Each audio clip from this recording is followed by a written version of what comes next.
उद्रेक होईल. तुम्ही बॅनर लावता. अहो मला सांगा मी कोण आहे तर? त्यांना निवडून कोण दिले?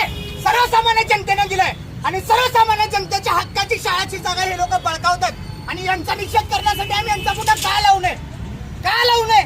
जर तुम्ही आमच्या लेकरा बाळांच्या हक्काची जागा बळकावत असेल, तिथं आलिशान बंगल्या बांधत असेल आणि त्या बंगल्यात एसीची हवा खात असेल तर तुमच्या विरोधात आम्ही आंदोलन का करू नये आणि तुमचा फोटो आम्ही सार्वजनिकरित्या का लावू नये? निवडणुकीच्या काळात तुमचा फोटो आम्ही तुम्ही तुमच्या पॅम्पलेटवर लावून आमच्या घरी पाठवला की नाही मतदानासाठी? मग आज जर तुम्ही चांगलं काम करत नसाल तर आम्हाला अधिकार आहे. तुम्ही जर चुकीचं काम करत असाल तर आम्हाला अधिकार आहे तुमचा निषेध करण्याचा आणि आम्ही तो अधिकार निभावतोय.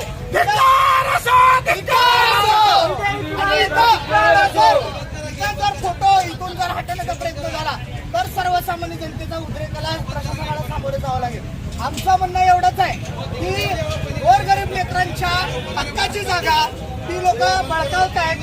त्या जागेमध्ये ती लोक आलिशान बंगला बांधून 4000 स्क्वेअर फूटचा बंगला बांधून ते लोक राहत आहेत आणि त्यांचं जेव्हा निषेध करायची वेळ आली, निषेध करू देत नाही, तुम्ही त्यांचा फोटो वापरू देत नाही, हे अतिशय निषेधार्ह बाब आहे. माझी प्रशासन